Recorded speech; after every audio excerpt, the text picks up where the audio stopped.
Qu'est-ce que la laïcité ?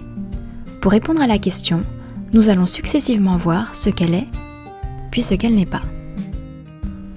Tout d'abord, la laïcité, c'est la liberté de conscience, c'est-à-dire la liberté de penser ce qu'on veut.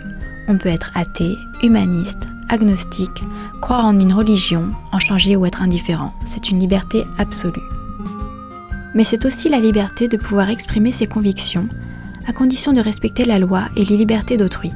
La liberté d'expression est une liberté relative.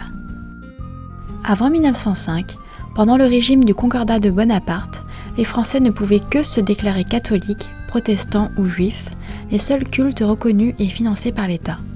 Aucune autre religion n'était reconnue, encore moins l'absence de religion. Depuis la loi du 9 décembre 1905 de séparation des églises et de l'État, la liberté de croire ou de ne pas croire est assurée par la République. La laïcité, c'est aussi le libre exercice des cultes. C'est une des conséquences de la liberté d'exprimer ses convictions. Pour ceux qui le veulent, le droit d'exercer librement le culte de leur choix est protégé par la République. Nul ne peut l'empêcher, mais personne ne peut être obligé de pratiquer une religion. En revanche, cette liberté est limitée par les obligations et les interdictions définies par la loi afin de préserver l'ordre public qui permet de vivre ensemble en paix malgré nos différences. Enfin, la laïcité, c'est la séparation de l'État et des religions. Cette séparation entraîne la neutralité religieuse absolue de la sphère publique, c'est-à-dire les collectivités et les services publics, à l'égard des religions. Ainsi, l'État ne reconnaît aucune religion, n'en favorise aucune et n'en discrimine aucune. La séparation de l'État et des religions implique que l'État et les collectivités publiques ne doivent verser aucune aide financière aux activités et locaux relevant de la pratique d'un culte et que les religions n'interviennent pas dans la politique. En contrepartie, les religions sont libres et les autorités n'ont pas à les influencer. Maintenant, passons en revue les idées fausses sur la laïcité. La laïcité, ce n'est pas une idéologie. La laïcité, c'est simplement un principe de la République, une loi qui s'impose à tous. Il ne faut pas non plus confondre la laïcité avec l'athéisme. On peut très bien être croyant et laïque ou athée et non laïque. La laïcité, ce n'est pas la guerre contre les religions. Un État laïque n'est pas anti-religieux, il est areligieux, c'est-à-dire sans religion. Il veille seulement à empêcher les tentatives possibles des religions d'imposer leurs lois particulières à l'ensemble de la société, par exemple sur le mariage, la contraception ou l'alimentation. Il s'oppose donc à ce qu'on appelle le cléricalisme. Mais attention, se prévaloir de la laïcité pour s'en prendre systématiquement à une seule religion, c'est du racisme ou de la discrimination.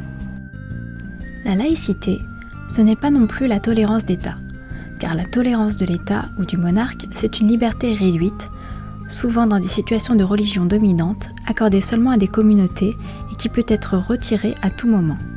La laïcité va beaucoup plus loin, puisqu'elle accorde à chaque citoyen l'égalité avec tous les autres grâce à la liberté de conscience. Que l'on soit croyant, incroyant ou que l'on refuse d'avoir une conviction, la République y est indifférente. La tolérance privée reste une vertu individuelle indispensable à la vie sociale, à condition qu'elle soit réciproque. La laïcité, ce n'est pas une entrave à la liberté. Au contraire, la laïcité, c'est la liberté. Le but de la laïcité est de libérer aussi bien la sphère publique que la liberté de conscience individuelle. Pour cela, il faut bien que les pouvoirs publics et l'école publique soient neutres et soustraits à toute influence des religions. En revanche, les religions s'exercent librement dans les lieux de culte. Chacun peut exprimer sa religion dans l'espace public, la rue, les magasins, les stades, du moment qu'il respecte l'ordre public. Finalement, la laïcité, ça sert à quoi ? La laïcité permet d'assurer l'égalité de tous devant la loi.